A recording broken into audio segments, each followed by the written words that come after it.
কোন কোন পশু দিয়ে কুরবানি করা যাবে? দেখুন, আল্লাহ তাআলা কুরবানির ক্ষেত্রে বলেছেন বাহিমাতুল আনআম, চতুষ্পদ জন্তু। বাহিমাতুল আনআম, গৃহপালিত চতুষ্পদ জন্তু। এর মধ্যে কি কি পড়তে পারে? এক নম্বরে উট, তারপরে গরু, মহিষ, ছাগল, দুম্বা, এগুলো যেগুলো আমরা গৃহপালিত চতুষ্পদ জন্তু। মুরগি দিয়ে কুরবানি করা যাবে না, হাঁস দিয়ে কুরবানি করা যাবে না, এগুলো দিয়ে কুরবানি হবে না। গৃহপালিত হতে হবে এবং চতুষ্পদ জন্তু হতে হবে। অর্থাৎ যেমন চতুষ্পদ জন্তুর মধ্যে হরিণ রয়েছে, হরিণ দিয়ে কুরবানি করা যাবে না। বন্য পশু যেগুলো আছে এগুলো দিয়ে কুরবানি করা যাবে না।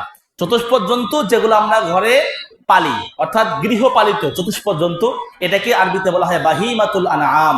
এগুলো দিয়ে কুরবানি করতে হবে, এর বাহিরে অন্য কিছু দিয়ে কুরবানি করা যাবে না।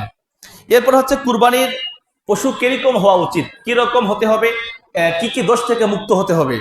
দেখুন, হাদিসের মধ্যে আল্লাহ রাসূল বললেন যে আরবাতুন লা ইউজিনা ফিল আদাহি, চারটা এমন জিনিস রয়েছে যেই চার জিনিস কুরবানিতে জায়েজ নেই। তিনি বললেন আল আওরাউল বাইয়িনু আওয়ারুহা, যে এমন কানা পশু, অন্ধ পশু, যে পশুর অন্ধত্ব প্রকাশ্য। আমরা জানি একটা হচ্ছে যে সে যে অন্ধ ছিল আমরা বুঝতে পারিনি, এটা একটা ভিন্ন জিনিস। না জেনে না বুঝে সেটা ভিন্ন কথা। কিন্তু এ পশু যে অন্ধ সেটা আমরা স্পষ্ট জানি। মুখের সামনে খাবার রয়েছে, তুলে খেতে পারে না, বুঝতে পারে না খাবার রয়েছে। এরকম যদি পশু অন্ধ হয় এবং তার অন্ধত্ব যদি প্রকাশ্য হয়, তাহলে এরকম প্রকাশ্য অন্ধ পশু দিয়ে কুরবানি করা জায়েজ হবে না। 2 নম্বরে হচ্ছে ওয়াল মারিদাতুল বাইকিনু মারাদুহা, এমন রোগে আক্রান্ত গরু, পশুটা যেই রোগটা একদম স্পষ্ট। অর্থাৎ কোন চিকিৎসক যদি বলে যে এটা এমন রোগে আক্রান্ত হয়েছে, যদি এর গোশত মানুষ খায় তাহলে সেই পশুর যে রোগ এটা মানুষের ক্ষতি করতে পারে। অর্থাৎ এমন রোগে আক্রান্ত হয়েছে যার রোগটা প্রকাশ্য এবং এই রোগের কারণে যারা গোশত ভক্ষণ করবে তাদের কোনো শারীরিক ক্ষতি হতে পারে, এরকম পশু দিয়ে কুরবানি করা জায়েজ নেই।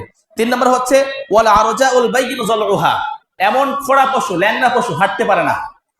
বাড়ি থেকে যে আমরা যেখানে কুরবানি করি ময়দানে, সেখানে হেঁটে যেতে পারে না, এরকম ল্যাংড়া খোড়া পশু, এরকম পশু দিয়ে কুরবানি করা যাবে না।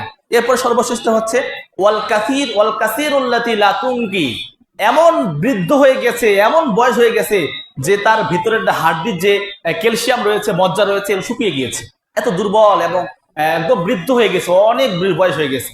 এরকম বেশি বয়স হওয়া গরু কুরবানি করা যাবে না।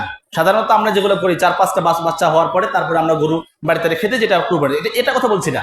মানে এত বৃদ্ধ হয়েছে যে শুকিয়ে একদম হাড্ডি হয়ে গিয়েছে, এমনকি হাড্ডির ভিতরে যে ক্যালসিয়াম এগুলো শুকিয়ে গিয়েছে, এরকম বৃদ্ধ, দুর্বল, শুষ্ক, এরকম গরু কুরবানি করা যাবে না।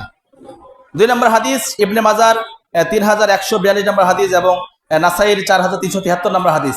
আল্লাহ রাসূল বললেন যে আমারনা রাসূলুল্লাহ সাল্লাল্লাহু আলাইহি ওয়াসাল্লাম আন নাস্তাশরিফাল আইনা ওয়াল উযুনা, যে তোমরা যে কুরবানি করবে, কুরবানি করার ক্ষেত্রে তোমরা অবশ্যই যেই পশুটা কুরবানি করবে সে পশুর কান এবং চোখ, আর নাস্তাশরিফাল আইনা ওয়াল উযুন, যে তোমরা চোখ এবং কানকে ভালোভাবে দেখে নিবে। ওয়াল্লা নুদহি বিআওরা ওয়ালা মুকাবালাতিন ওয়ালা মুদাবারাতিন ওয়ালা শারকা ওয়ালা খরকা, যে তোমরা এই চার সমস্যায় ভুগছে এমন পশু কুরবানি করবে না। সেটা কি কি? একটা বললেন ওয়াল্লা নুদহিয়া বিআওরা, অন্ধ পশু কুরবানি করতে পারবে না।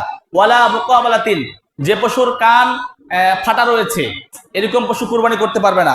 ওয়ালা মুদাবারাতিন, গোড়া থেকে ফাটা রয়েছে এরকম পশু কুরবানি করতে পারবে না। তারপরে বললেন যে ওয়ালা শারকা ওয়ালা খরকা, এবং যে পশুর কানটা ছেঁড়া রয়েছে, আগাগোড়া ছেঁড়া রয়েছে এরকম পশু কুরবানি করবে না।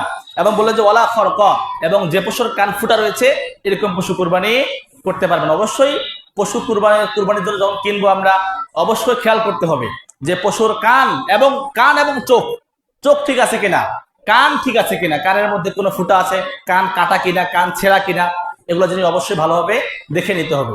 যেগুলো কথা বলা হলো, পশু ল্যাংড়া হওয়া যাবে না, খোড়া হওয়া যাবে না, পশু কানা হওয়া যাবে না, তারপরে বিভিন্ন রোগে আক্রান্ত পশু হওয়া যাবে না। এরপরে হচ্ছে একদম বেশি বয়স হয়ে গিয়েছে, হাড়ের ভিতর মগজ যেগুলো মজ্জা রয়েছে, ক্যালসিয়াম শুকিয়ে গিয়েছে, এরকম বেশি বৃদ্ধ গরু পশু কুরবানি করা যাবে না।